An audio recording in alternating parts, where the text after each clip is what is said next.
Good afternoon again. My name is Charlene Hoju-ji. I'm the president of the Zazen Kai group, the meditation group, and we're the ones hosting this special event.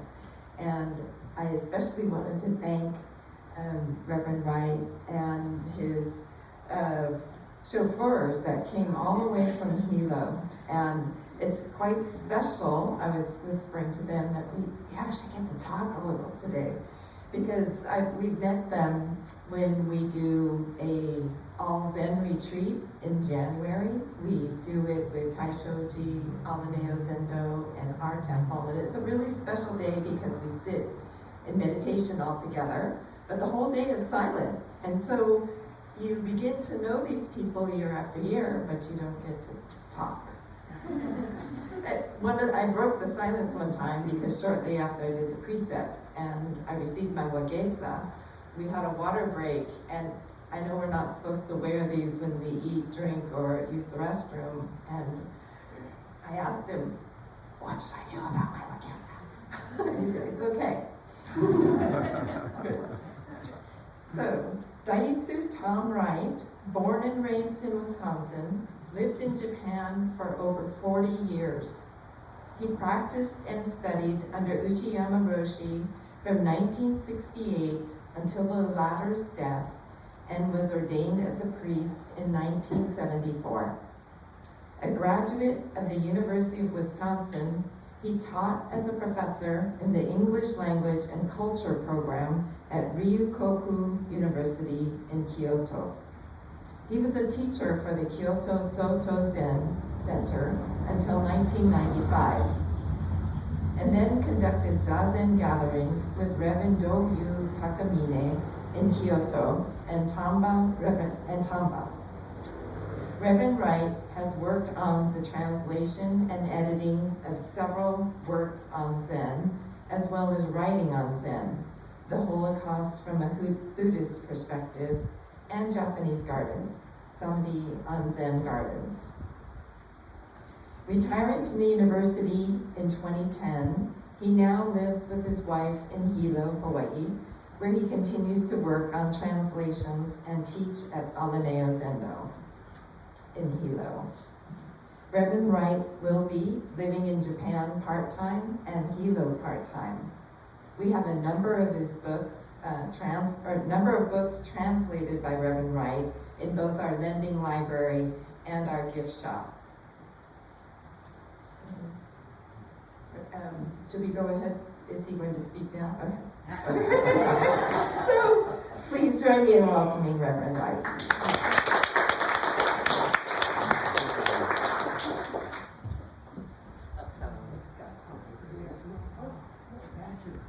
Good afternoon. Are there any folks here today who were at Taishoji last Saturday? Okay, you may go home now. You may wish you couldn't, but that's okay.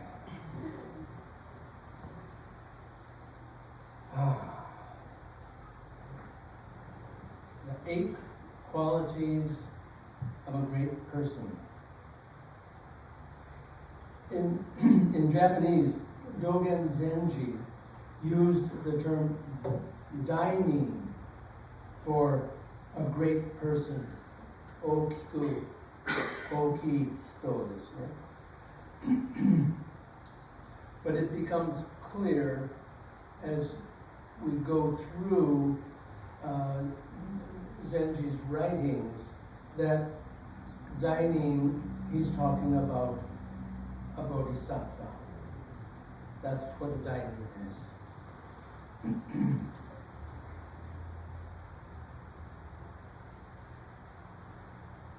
The first one that comes up in our text in Japanese is shoyoku, or having few desires. Having few desires. That's the way I translated it, and I think that's what appears in the text. However, as usually happens with all of my translations, after I finish and it's sort of gotten out a bit, I think, maybe I should have said this instead of that. I'm constantly learning from the very texts that I've translated to this day. I'm always learning too. I'm still a student. I'll always be a student.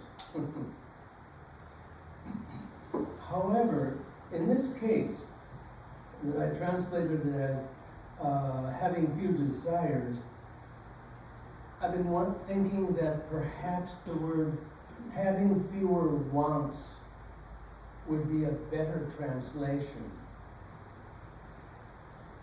Think about it. If you had no desires, no desire to eat, no desire to drink, you wouldn't be alive for very long. It's not desire itself that is bad or negative. However, I want this, I want that. It seems we spend half our life just wanting things. A new car, a bigger house, a higher salary, social prestige, more fashionable clothes. There's no end to the I want.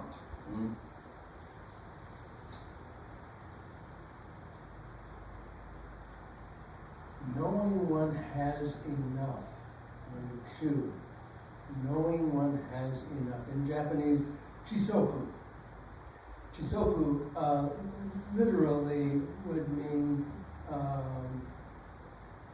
knowing enough. However, in this case, it's the sense of it is a little bit more expansive, and knowing we have enough is critical to our life as well. From 1949, late 40s, until 1964, Uchiyama Roshi, my teacher, went out on takohatsu, or begging, several times a week. His life was dependent on how much people would put money into his begging bowl. And at that time, it was often 1 yen, 2 yen, 5 yen, occasionally as much as 10 yen. Well, right now, I just heard coming over that the yen is about 140 to the dollar. When I first went to Japan, it was about 360 to the dollar. Yes, and I was living on something like 9,000 yen, which was like about a couple $100 a month. But returning to Uchiyama Roshi's feelings about depending on his begging, all these years, he never thought of himself as being poor. To the contrary, he always said he was leading a rich life.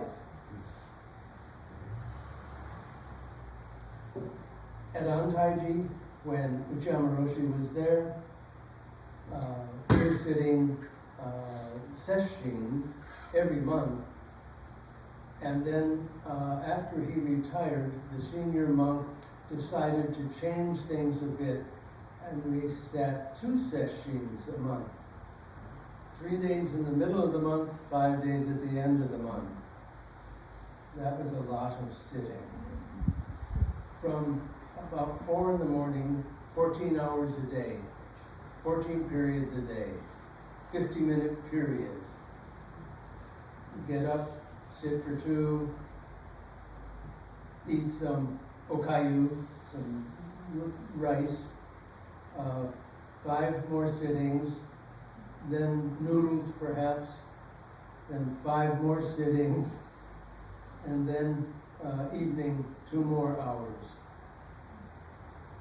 Occasionally there were people who actually continued to sit until midnight. There was a lot of sitting.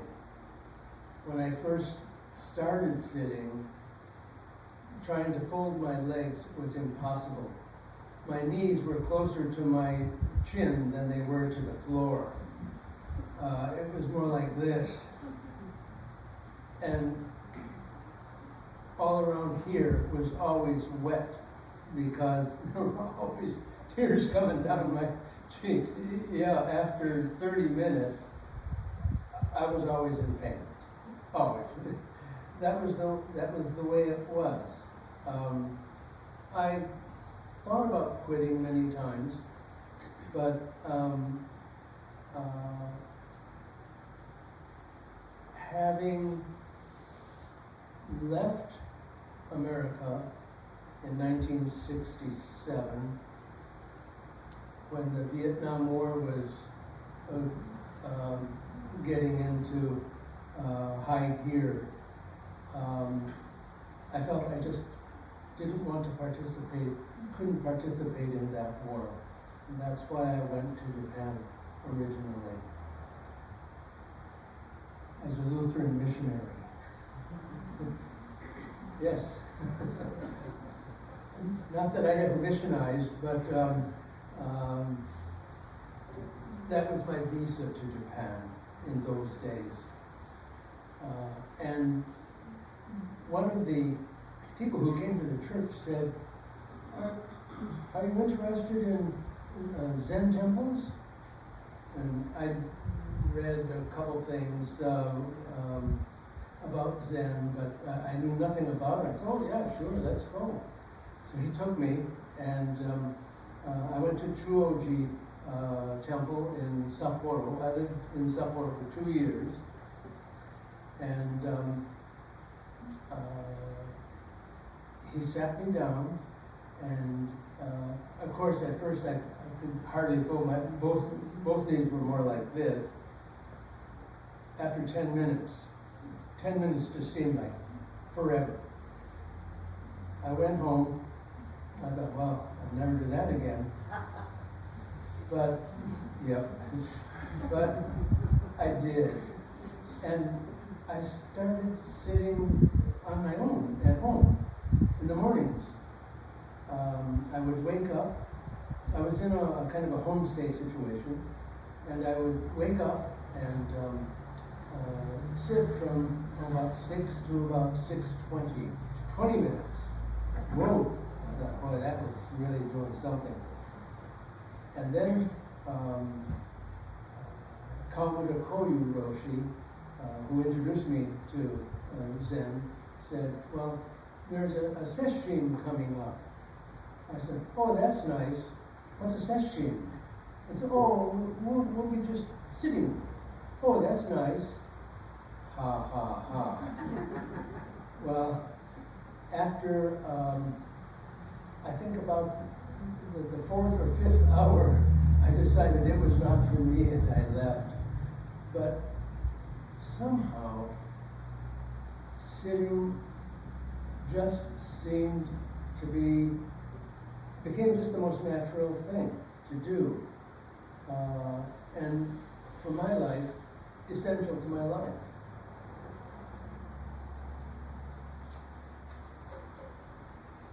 The other thing that Uchiyama Roshi used to talk about in his books, about not having a lot of things and knowing that we have enough, is he often commented that the importance of living a minimalist lifestyle, not filling everything with stuff. I'm on my way back to Japan, later this month. And right now my son is staying with us. And he has been reminding me of how much stuff we have. And he has been stuffing the stuff into bags that we are taking to the dump every day. And old letters and just documents that we no longer need, any number of things. I think we took 12 bags to the dump this last week. We got too much stuff. I also went out on Takahats too when I lived in Kyoto for about 10 years. It wasn't the only income I had. I was teaching English privately a couple times a week.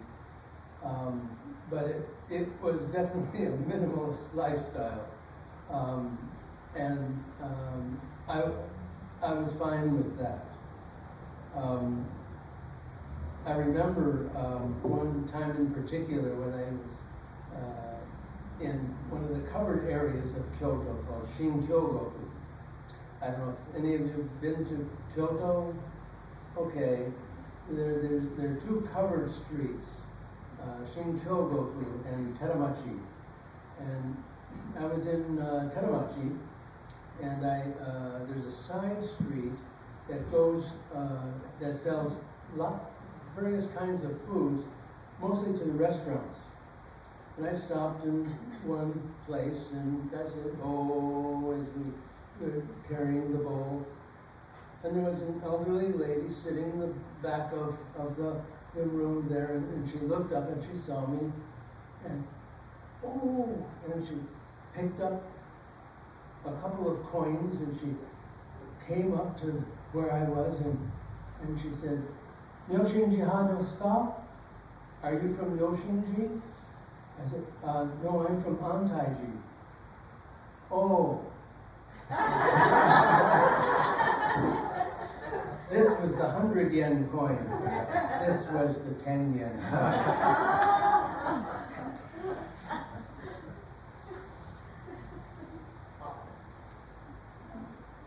Appreciating serenity, quietude.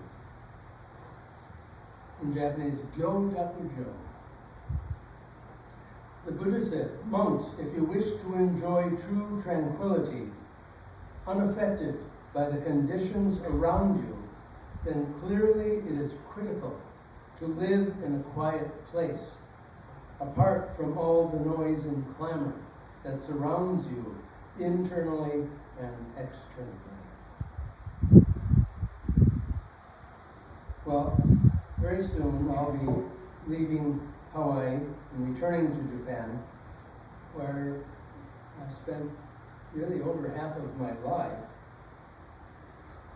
2 years in Hokkaido, 1 year in Kyushu, in a monastery there, and over 35, almost 40 years in Kyoto. But I'll be moving to a place called Osaki Kamijima. Osaki Kamijima. Anyone? No, of course not. It's a tiny island in the Seto Naikai near Hiroshima. You have to go to Hiroshima, and then you have to take a special bus that takes you to Takehara Port, and then you have to take a ferry across to the island, and then hope that someone will pick you up there and take you to where I'll be living. At one time, there were about 20,000 people living on the island. Today, there are about 6,000. Well, as happens so often in these places, and in Hawaii, certain places in Hawaii too, I think it's happening as well. Young people want to go where the action is. Osaki Kamijima is not where the action is. And a lot of the young people there left for Osaka or Tokyo or Kobe. They wanted to go where the action is. For me, I've seen enough action for 10 lives. I've had enough of the action. It's time to settle a bit more. In his final words to his disciples, the Buddha, however, encouraged people to live in a quiet place, undisturbed by all the so-called action and noise of heavily populated places. Number 4, Gonshoji, making diligent effort. The Buddha said, in all matters, continually striving to carry out deeds that are true and wholesome is making diligent effort. Many, many people make every effort in their everyday lives. But the question we have to ask is, why and what for are they making this effort? Is it only to satisfy our wants for many of the things I mentioned earlier regarding having fewer desires? Some people make every effort to steal other people's money. Other people make every effort to win over someone whom they think they have fallen in love with. Others make an effort to impress a superior. As followers of the Buddha, however, making every effort means to strive to live out the teachings of the Dharma in our day-to-day life.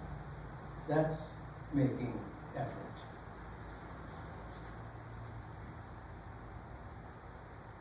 Number 5, not losing sight of the true Dharma. In Japanese, fumoni. Maintaining and not losing sight of true Dharma is called practicing the true teaching. The Buddha said, monks, in searching for a true teacher and good protector, there's nothing better than always being mindful of the Dharma. Those who stay aware and are not careless or forgetful in their actions will not be torn apart by the various thieves of greed, ignorance, and anger. In all the business of our everyday lives, how easy it is for us to forget about the suffering we see around us. We read about it every day in the papers and wonder why this is so. The Buddha tells us that it is those thieves of greed, ignorance, and anger. This is how we lose sight of the Dharma. Me firstism. Me firstism. That's greed. Ignorance is based on our ignoring what is right in front of our eyes. To ignore is a 15th century word meaning to not know. Or sometimes we just seem unable to suppress our anger with little thought of why it is we are angry.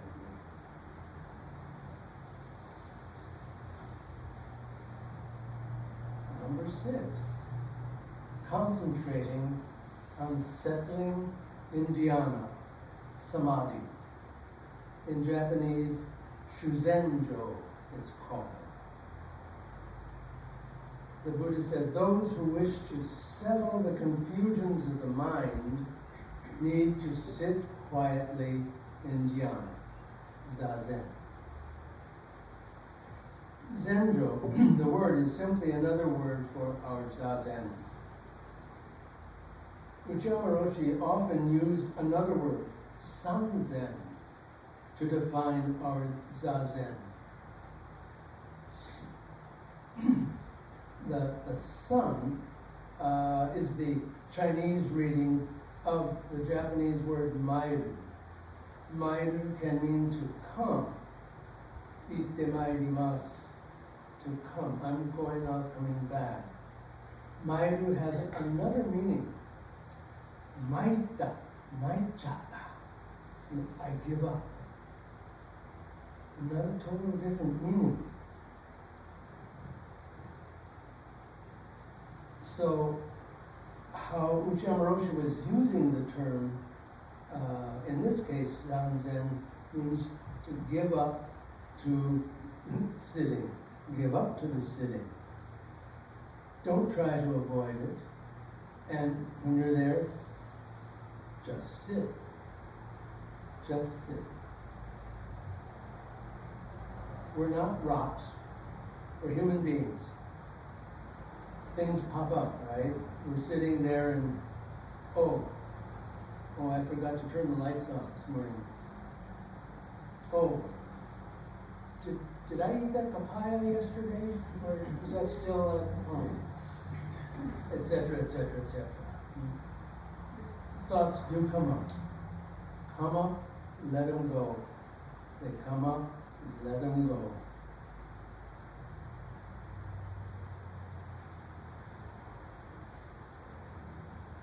Number 7, practicing wisdom. Practicing wisdom. In Japanese, shuichie. I've translated this as practicing wisdom.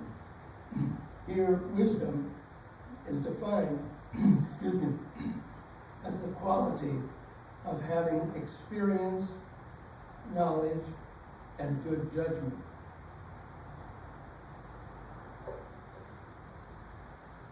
But it's not only that. Unless wisdom is practiced, it's useless. Realization, these are the Buddha's words. Realization based on hearing the teaching of Buddha Dharma and contemplating and practicing it is wisdom. Whatever wisdom each of us may have, it's essential to carry out that wisdom in our day-to-day lives. So it's not just a matter of knowing. What we know has to be put into our daily life, into all of our actions.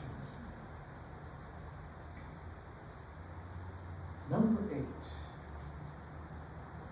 not engaging in useless argument. In Japanese, is fukeron. It's an interesting word. The ke of fukeron means to play, to be amused by, or to joke.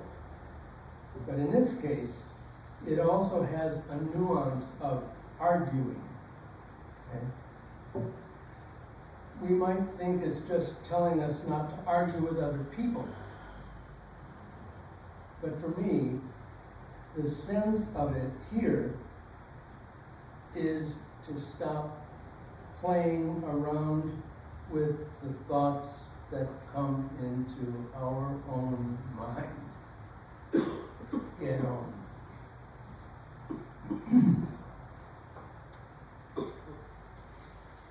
Do this, don't do that, do this, don't do that. It's constantly coming up.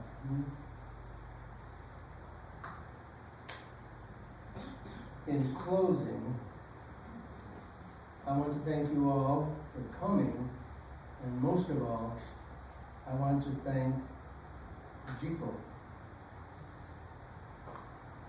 Roshi for inviting me to talk here today. As I think all of you must know by now, if you've decided to carry out the Buddha Dharma, then you are already a bodhisattva.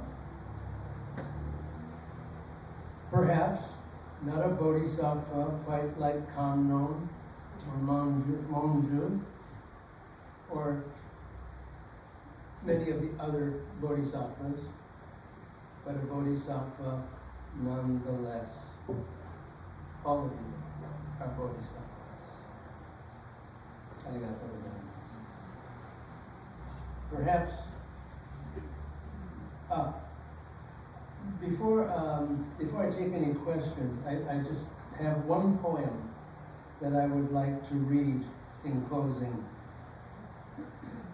This poem is one of Uchiyama Roshi's poems that I translated several years ago. It's called My Prayer. My Prayer.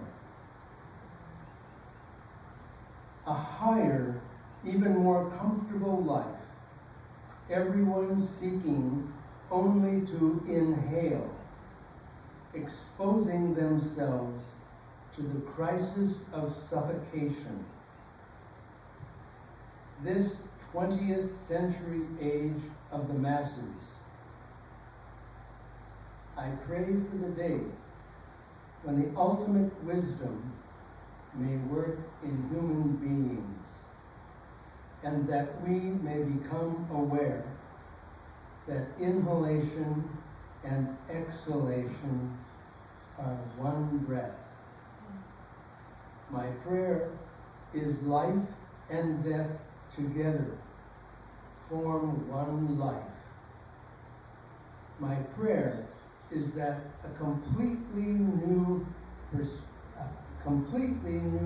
prototype of human being, vividly living out the true life force as it is, inclusive of life and death, glowing from the depth of life, may be held up brightly for the people of the 21st century.